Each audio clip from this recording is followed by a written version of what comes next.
ESPN 94.1 FM and AM 930 present The Drive. Elmore deep, left side three, good! From 30 feet, John Elmore! The Drive with Paul Swann.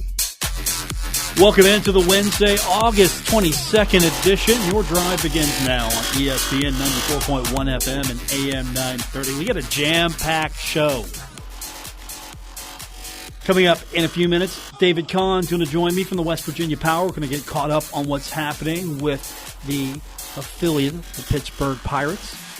And then I've got Tony Kemper coming in studio. Not only is he coming in studio, he's bringing a couple of his staff with him. So we've got that coming up later on this hour. And we'll take your phone calls at 877-420-TALK, 877-420-8255. So that's what we've got for you today. And already some new hiring going on at Marshall University. More hiring. That's always a good thing. And this time it's softball. Megan Smith, the new coach there, hiring today. Maddie Hulub. I believe that's how I pronounce her name. I do not have an actual pronunciation guide on that yet for Marshall, so I'm going to go with it until then.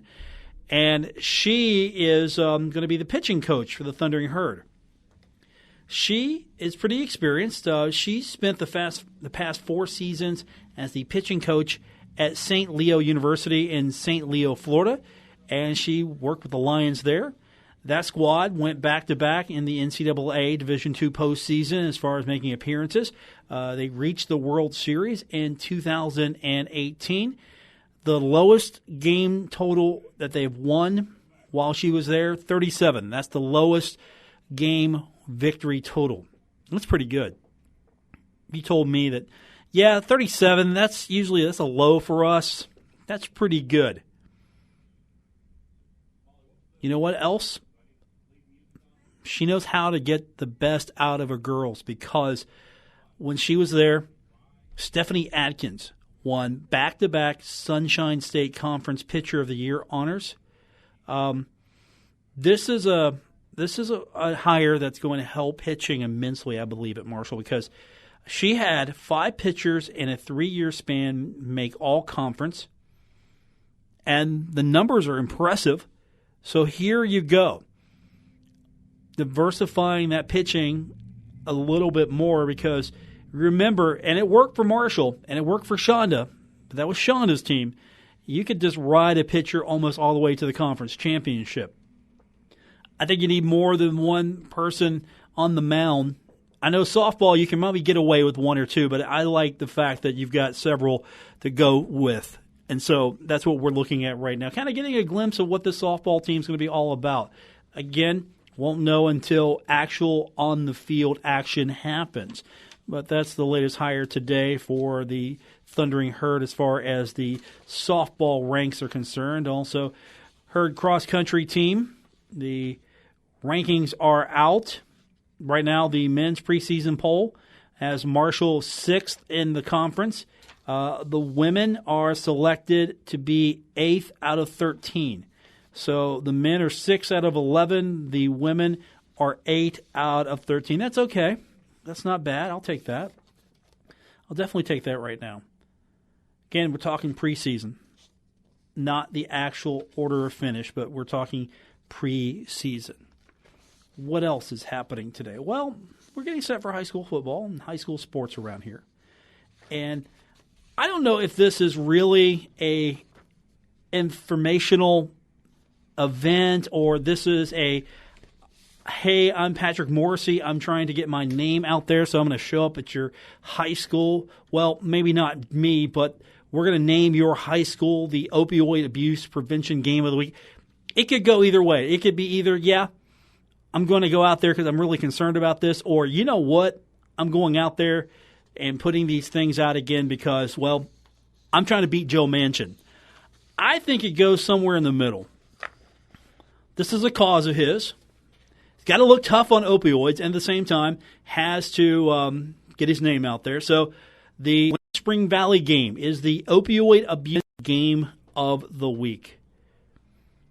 And what's going to happen there is student athletes are going to be able to engage with officials, and they're going to have informational booths They're going to distribute opioid abuse awareness materials. So they've been doing this for about 3 years now. And it's basically an educational summit, an educational meeting. It's basically get the info out there. So that's what's happening. So guess what? Wayne, Spring Valley, you're the opioid abuse prevention game of the week in the state of West Virginia. Again, I think that's half campaigning. It's half campaigning. It really is. So when we come back here in a few minutes from break, we're going to start with David Kahn from the West Virginia Power. Later on, Tony Kemper is going to join us, and we're going to talk Marshall basketball with him. If we've got time, we'll take your phone calls. We're going to do all of that when we continue after break. This is The Drive on ESPN 94.1 FM and AM 930.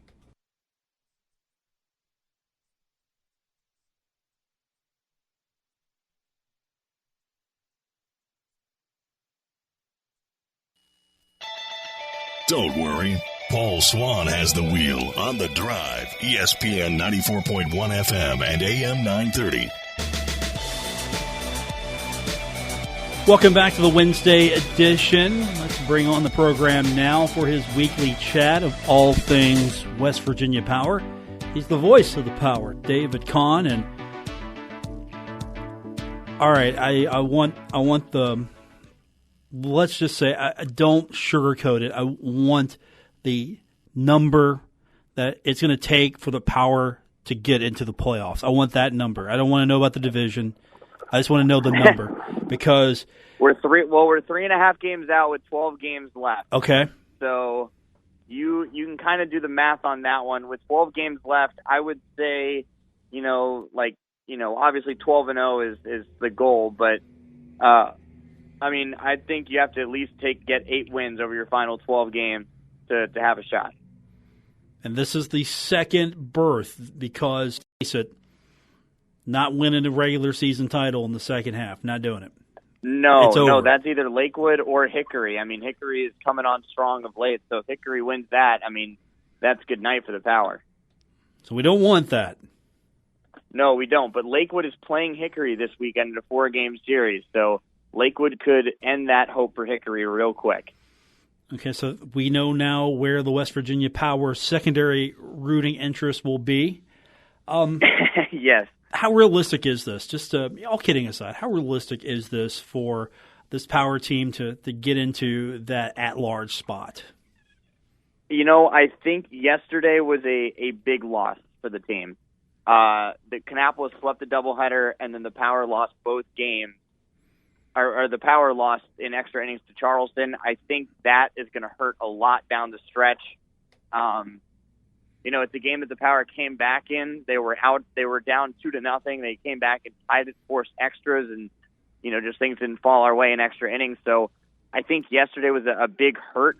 It's not. I'm not going to say it's out of the question, but I would say that the playoffs will go trending towards unlikely for the West. Out of it, but trending towards unlikely, I would say, is the accurate way of describing the playoff situation for us right now. How's that crept into the way the team's handling their business? You got to go out there and play no matter what, but still maybe a little pep in their step, thinking, okay, we still have a shot at this, let's go, or are they resigned to the fact that, okay, maybe this isn't in the cards for us? What's the team feel like right now? Well, I think last night shows you that they are very much still, they're still in it. Coming back against a good Charleston pitching team that they were down 2-0. They tie it in the 9th inning against the bullpen. And, I don't think this team is out of it. I don't think they'll be out of it until the standings officially say, hey, you're out. This team is a hard-nosed team. They want the postseason. They're going to keep trying day in and day out until the standings tell them otherwise. David Kahn joining us on the program, voice of the West Virginia Power. So what is it that's maybe holding this team back? We had so much hope for them earlier this year and thought well of their pitching. What is it that's maybe just not going their way? It's just been a few one-run games. We have not had good record in one-run games this year. We're 15-23 now in those close games. So, you flip that record around, and the Power are probably leading the wild card spot right now. So, it's just been those close games and really the low-scoring games late. the Power's offense can beat any team in the league. So it's really been dependent on whether their offense shows up on a day in and day out basis. And on days when, they're shut down by a pitching staff, they become a little bit more beatable. Because even if the pitching staff, which has been very stellar throughout the year, can hold the team to 2 or 3 runs, if the Power's offense doesn't represent themselves, then that kind of hurts a little bit. But, again, this team, as we've talked about many times, Paul, is very, very young. They're adjusting a lot to full season ball. We've had a lot of new faces join us over the last couple of weeks. And while the team has a lot of potential, it doesn't always translate every day on the field. Voice of the West Virginia Power, David Kahn, with us, and the Power have one more homestand that's coming up in a week, but right now on the road. This is the Power's off day, so got to go back out there tomorrow, take on Rome, and that's a 4-game stand. Then back home for the final time. Let's talk about this Rome series first before we get to the homestand. What's the outlook there? Is this a team you think the Power can maybe get healthy on quickly? They can, and it's a team that the Power have a little bit of a sour taste in their mouth with as well, because Rome had those 2 walk-off wins last time we were in Rome, and the Power don't take too kindly to being walked off on twice in a series. So, West Virginia is going to certainly go in there hungry, and they know that their backs are against the wall, so they're going to play hungry and play aggressive. And Rome isn't a great hitting team, but they do have a good pitching staff. So. Again, it depends on the offense. I think if the offense comes alive all 4 games, we have a shot at the sweep. But then you got to look at Kannapolis, who's playing a cupcake team in Augusta right now, who is really falling off the wagon. And they got a 5-game series against them. So if the Green Jackets can show up and play quality baseball, maybe the Power have a chance to gain a couple of games back. But, it really all depends on a lot of factors that, unfortunately, the Power don't have complete control over. After this, you're back home. As we mentioned, final home stand. Hopefully not the final home stand of the year. There will be a little bit more extended action, but still, you got to get ready for the fact that this might be it for the West Virginia Power, and I'm sure they want to go out on a high note. At the same time, you're hoping at this point you come home, you're playing for something. So let's talk about this homestand a little bit. What can we expect? I know homestands at the final season. The final regular season homestand, always the biggest and best probably. So what do you got in store for us? Yeah, we've got all the weekly promotions that everybody's been loving all year. Family Buck Night on Monday, 2 for Tuesday. On Tuesday, on Wednesday, it's our final Pets in the Park night. And then on Thursday, of course, your favorite and mine, Thirsty Thursday. But we are adding a little wrinkle to Thirsty Thursday. We're actually calling it Tinder Thirsty Thursday. And I'm going to leave it at that. We're still finalizing the details a little bit on what that's going to be. But we are going to have Tinder Thirsty Thursday out at the ballpark. If that entices you, Paul, if that entices anybody else out there, feel free to come on out. It's going to be a great last home game of the season, and we're excited to kind of go out with a bang. So I'm swiping right or left on Thursday? Swipe right. Swipe left. Okay, swipe right. I don't know if everyone knows what that means, but if they do, then they should be really excited for Thirsty Thursday and Tinder. It's gonna be a good time. I promise you, everyone will want to swipe right, which for those of you who don't use Tinder means approve. So I promise everyone's gonna want to swipe right on this promotion. It's gonna be fun. We're gonna have a good time. It's gonna be fun for all. And we're excited to kind of dole out the details over the next couple days. Okay, it's fair. It's minor league baseball. You got to come up with promotions. You have to come up with, and I think it's at that point where the Power feel like they have to come out with something outrageous just because they've done it in the past. Is that the feeling here in the promotions room? All right, how absurd can we go? I don't know if it's how absurd can we go. We kind of had this idea a couple months ago, and there have been some of us that have been flushing it out over the last couple months, and we've gone back and forth on how crazy can we get. I told everyone, don't worry. I'm sure Paul Swann, once he gets wind of it, is going to come up with some wild addition to it that we're going to throw in there last second. But we've settled on some things, and we're gonna have a good time with it. We think everyone's going to have a very enjoyable time with the promotion itself. I'm kind of curious. The baseball team itself, they're there for a very short time. They're hoping that they have a successful visit to Charleston, to the Power, and then move up the organization. But at the same time, they've got to, I guess, be on board with all these things. You ever get from the team just looks like, what are we doing and why are we doing that? Has that ever happened, or at least happened with this group at a promotion this year? Well, yeah. I mean, it does. But here's the thing: you're never going to get everyone's approval on every promotion. So you take what you can get and you go with it. Because I mean, not everyone's going to be satisfied by every promotion that you have. So you work with what you got and you see what happens from there. Well, I'm not looking at maybe that's not too. I'm just looking at the player that just drops his jaw. Like, why are we doing that? That is absurd. Have you got that kind of reaction, or is that a goal to maybe have them look at you like that has got to be absurd? I mean, you can't answer that. You can't answer that, can you? No, we've gotten a couple times where some of the players have come up to us and been like, what was that? But I mean, hey, some of them have never experienced minor league baseball promotions before. You got to remember they were in the rookie leagues where they really don't do promotions that much.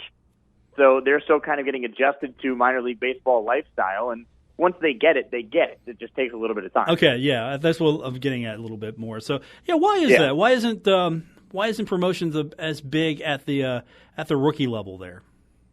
Well, they're just focused more on development. I mean, they're just focused on getting these guys acclimated to playing in professional baseball versus, having them be around the true minor league lifestyle, because they want these guys to feel comfortable in professional baseball. And just for the first couple of years, some of them just really need to focus on refining who they are, focusing on being a professional ball player before they thrust them into the full minor league scene.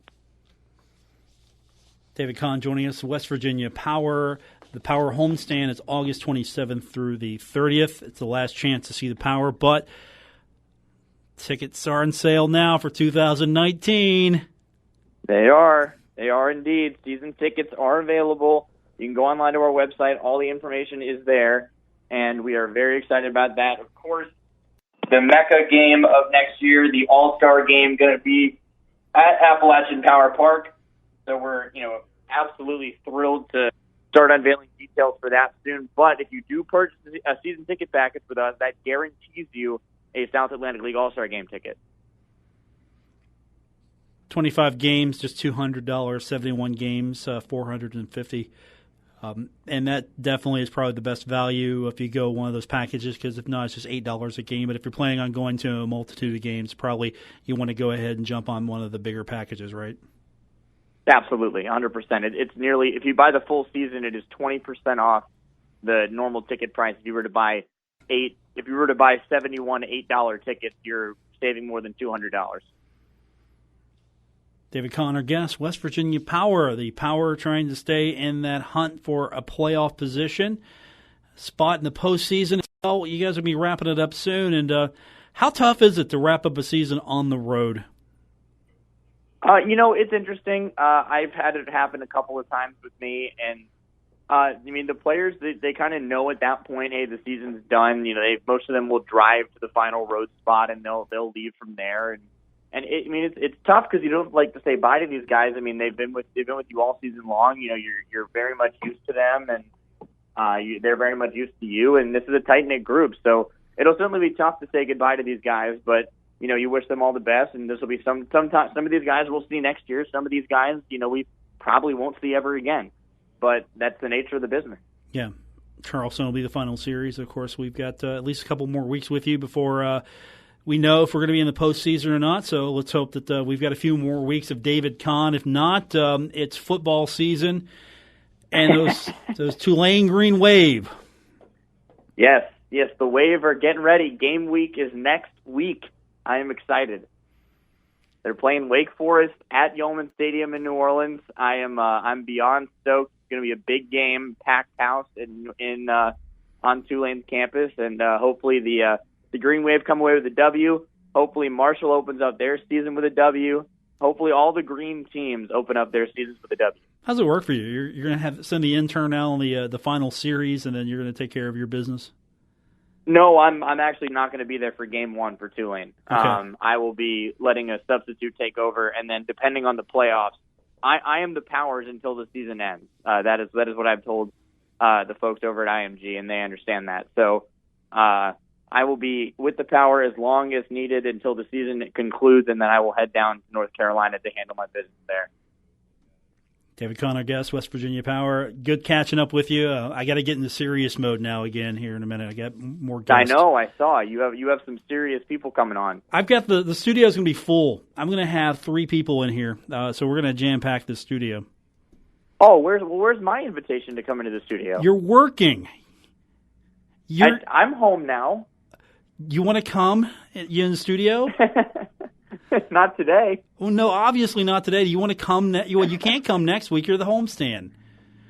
Yeah, I know. Okay, you can come. You can come do the post-mortem if the season's over. You can come that following week. Okay. Hey, but I mean, I had to ask for the invitation. So well, I didn't ask because you were busy. You're busy.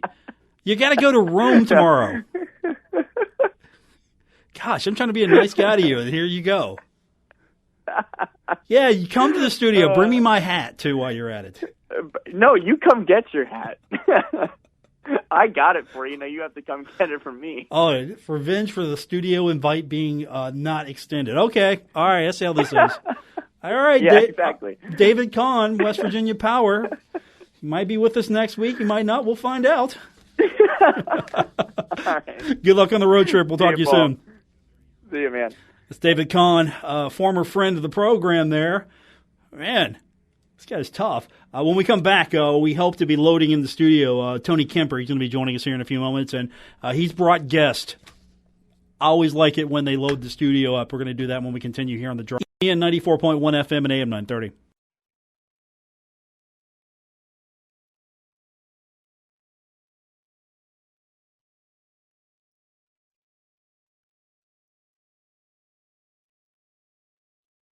You're listening to The Drive with Paul Swann on ESPN 94.1 FM and AM 930.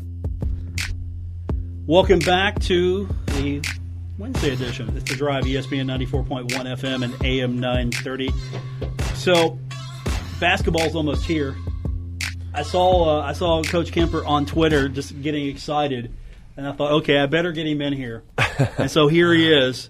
And you've been busy in the off season making hires as well. So you haven't been stopped. You haven't rested. It's been a busy summer, but a good summer. But yeah, we are very excited to add the 2 that are with us today, Adria Crawford and Liz Brown. Liz just got here. I lose track of days once we start. I think it's Wednesday today, so she just got here Monday. Adria's been here for a couple weeks now, and both of them bring a lot of energy to our program. They're going to connect really well with the players that we have, and here. So okay, I'm going to put you on the spot since they're both here.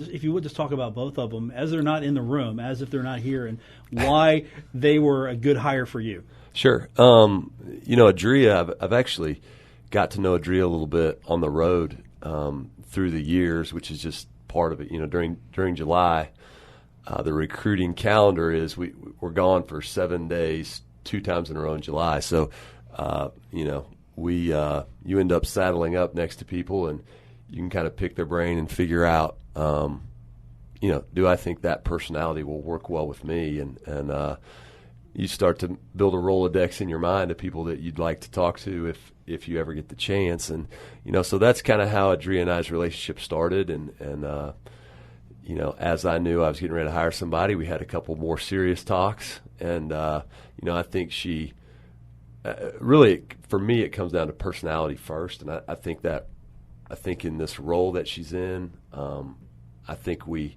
need another person that really can talk to a variety of personalities. And I think she can do that. She's got great recruiting ties to areas that I think we can go get players out of, which is she calls it Northern Virginia. Is that right? No, the DMV. The DMV. I call it Washington, D.C. So that's a huge plus. She played at Georgetown, very successful at Georgetown. She can mentor our players on the floor as well. So that's kind of a quick synopsis of how I came to think she was the right one. Liz is a pretty young coach, but she's got a pretty good resume, especially doing the things that we need her to do, which is basically run a lot of the program, and make sure I'm where I'm supposed to be when I'm supposed to be there. And she actually she did a good job on her first day, because she looked at me and said, "It's 5:15, we got to go." And so.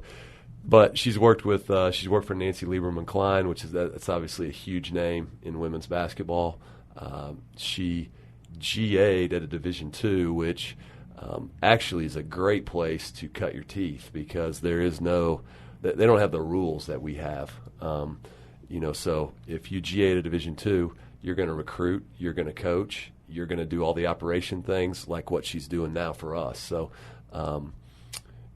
Playing career at Richmond, she's from Baltimore, so another one that's familiar with, obviously not from exactly this area, but pretty much. That's she has regional ties to here too. So, well, let me ask the ladies who are with us, Adria, Liz. So, either one of you can start off.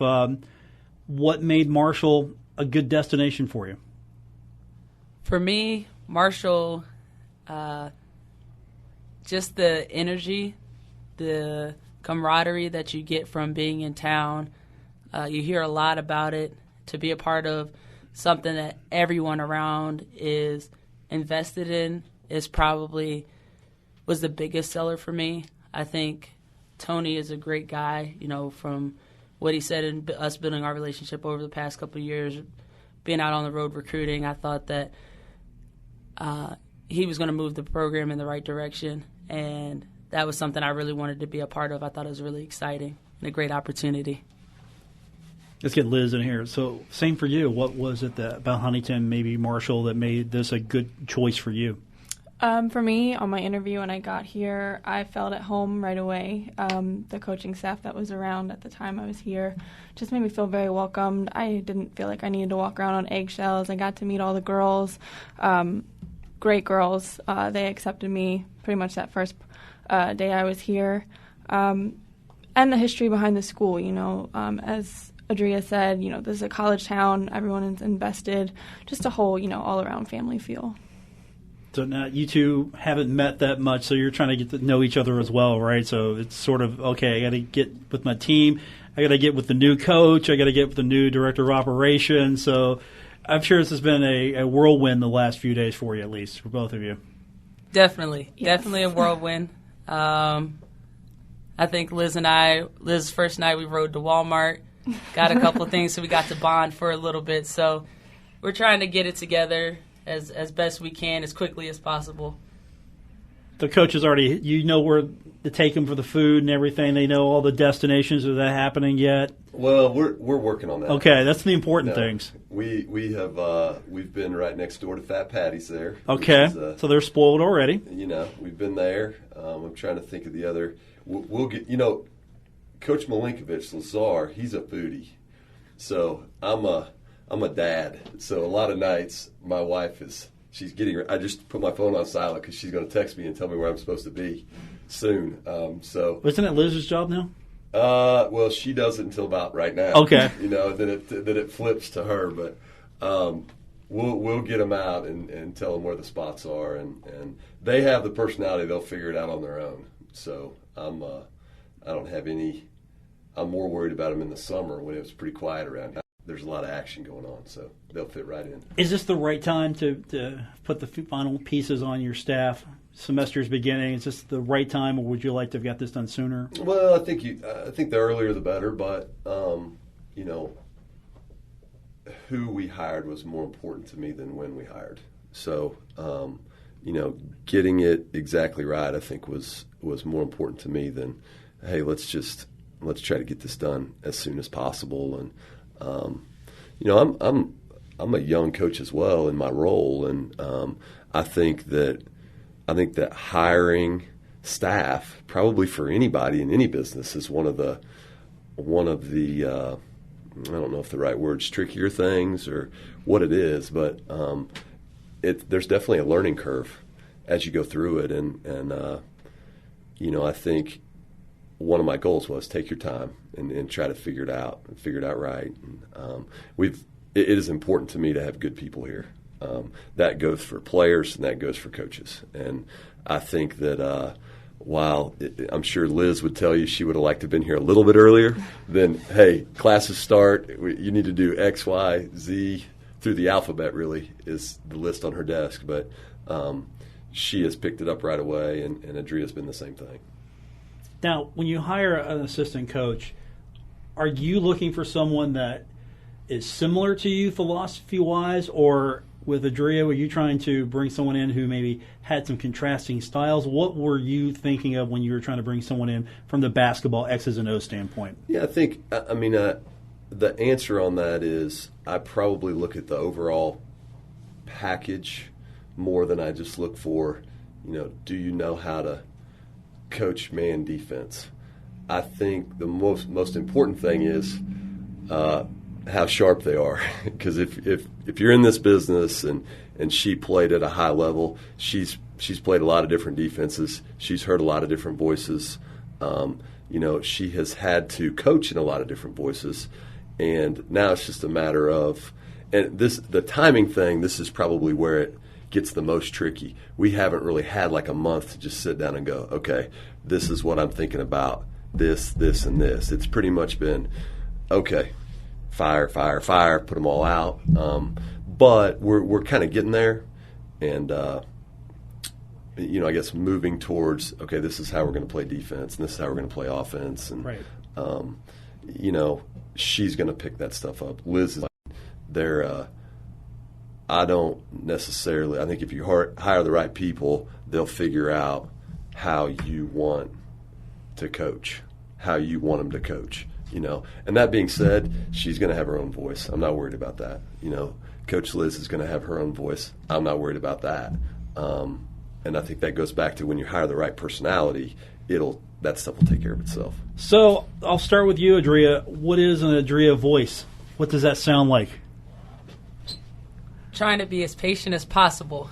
I think that's the first step, is trying to be as patient as possible, trying to meet people where they are, on the court, off the court, trying to see maybe what they're feeling at that moment, and just try to use the right words at the right time to try to get them to do what I need them to do, or whatever the goal is at the time. So that's probably the biggest thing, just being patient and trying to understand what their mindset is and try to talk to that mindset. Does it help that you've been really successful as a player, so the players now know that, okay, she knows what she's talking about, and if you look at your career stats, they know you could probably still go right now and show them, if you had to, a few things? I think over the years that has gotten easier. When I first got into coaching, I was right out of college. I think that they appreciated me, but not as a coach. They were like, oh, we're the same age, but we know you can get a bucket, so they appreciated that. But now I think it's more so basketball-wise, I have a coaching voice, as we kind of talked about, and they're a little more receptive to the coaching aspect. But I do think that they know, like, if they want it, they can get get a bucket or two. Same thing. And plus, you got Liz who, looking at your stats as well, you can go probably right now still. I mean, your stats are just impressive. Let me interrupt. I've got the list. I was checking to make sure she didn't have any eligibility left on the right over here. I was just like, do we have any funny injuries? Do we have any? Because understand. As I know, Bill Timpano in our compliance department, he has found a way to get some eligibility for women's basketball. So I just wanted to touch base and make sure that I had everything covered. I mean, if I had 645 points sitting next to me and I had some eligibility left, I'd put it in too, right? We just wanted to make sure that wasn't an option. 524 rebounds. I've got that here. 119 blocks. Yes. You might go help out Dan D'Antoni and the men a little bit as well. Just, they can borrow you a few times. So you both statistically can go right now probably. So that's the fun thing here. But, Liz, you've got a little bit of different experience as well. You've played professionally a little bit, so you've got a different point of view as far as the women's game is concerned. Yes, that's correct. I played in Germany in 2015-2016 season. It was very interesting. It was a great experience, but it was playing it, you think of basketball and you think of it, it's the same game everywhere. And technically it is, but it's very interesting to see how different it can be in a foreign country. Just how they run their offense, how they run their defense, just the mindset of the players. Also, trying to break through a language barrier as you're doing that and getting used to, how they play at the same time. It's definitely challenging, but it was definitely a worthwhile experience. I don't regret it at all. I loved it. And then being able to bring that back here for when I was a GA this past year up at University of New Haven, it just allowed me to make sure that I was communicating with the kids as best I could, knowing that even though there's no language barrier, obviously, as Adria kind of touched on earlier, we've all heard, different terms all the time, and every kid knows it as something different. So trying to figure out the right words that they understand so that they can figure it out is a challenge, but it's something that I feel being overseas gave me a little bit of an advantage of. We've got a full house. We've got Marshall women's basketball coach Tony Kemper. Adria Crawford is with us. Liz Brown, new additions to the staff. We're going to take our final break, come back, and we're going to wrap up the show with these three when we continue here on ESPN 94.1 FM and AM 930.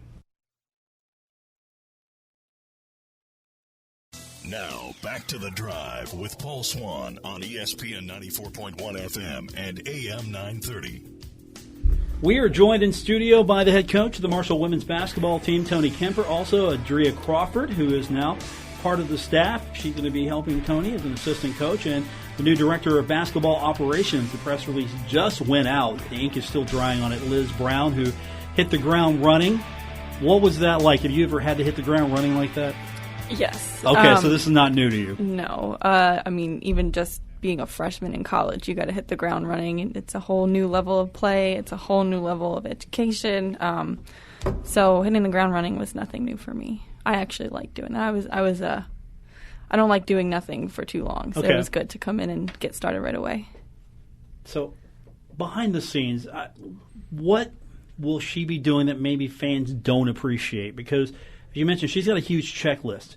We see the assistant coaches out there with you, so we've got an idea. When you say, I'm an assistant coach, you understand that. But what does a director of basketball operations mean at Marshall University?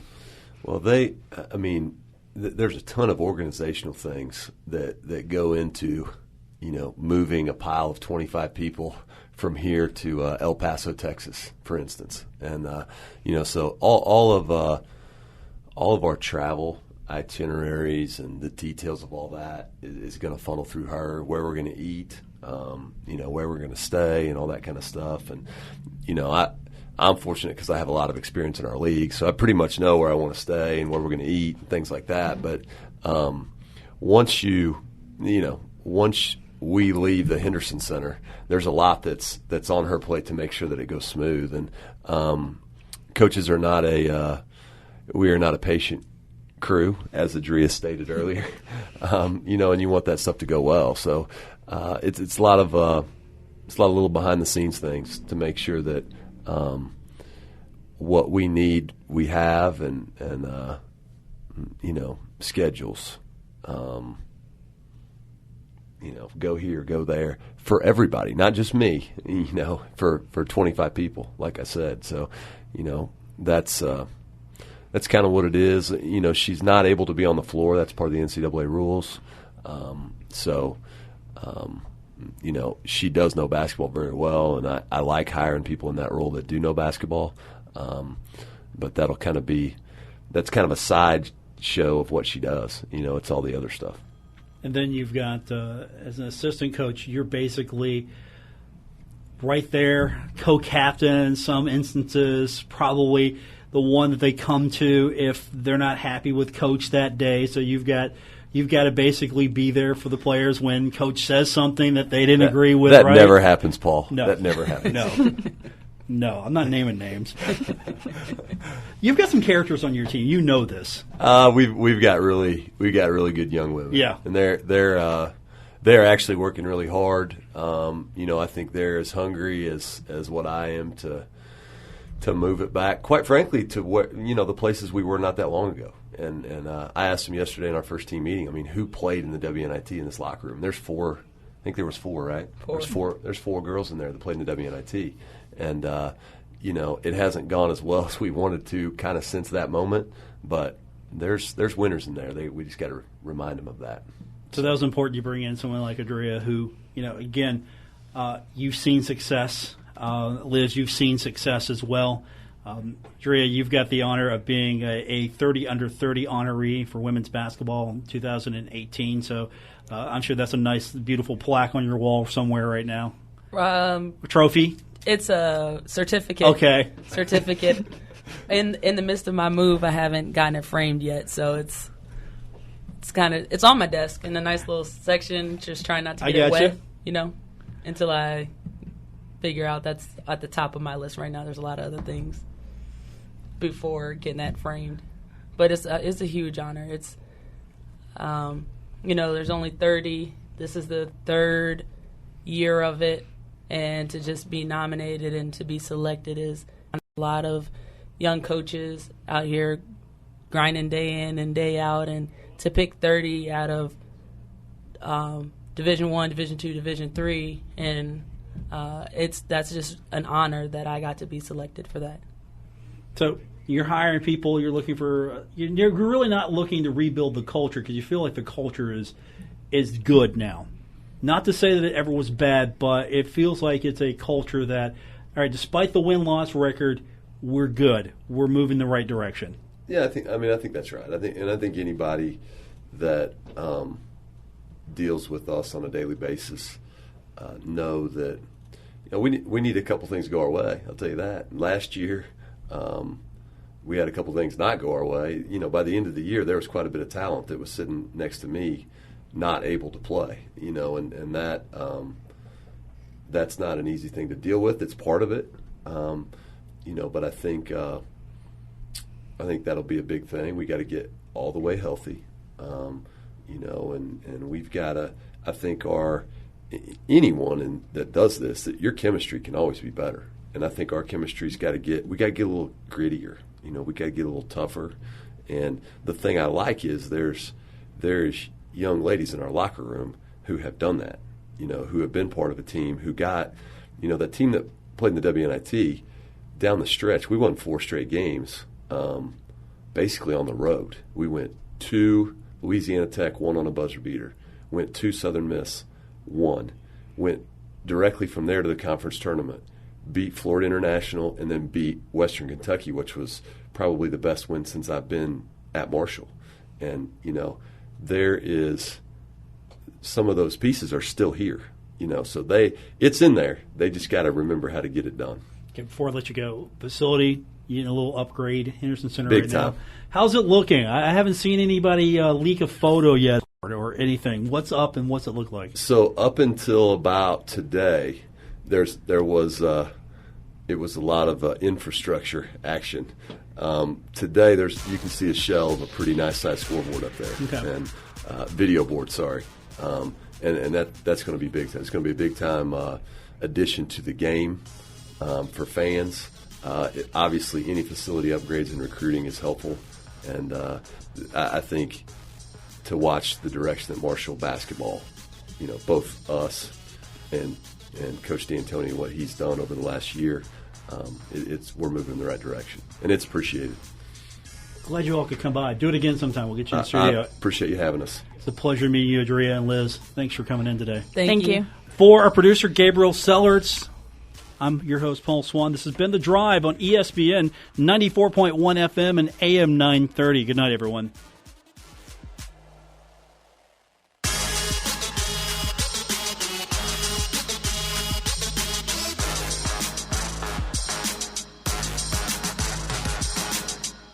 WRBC Huntington, W227BS Huntington, ESPN 94.1 FM and AM 930.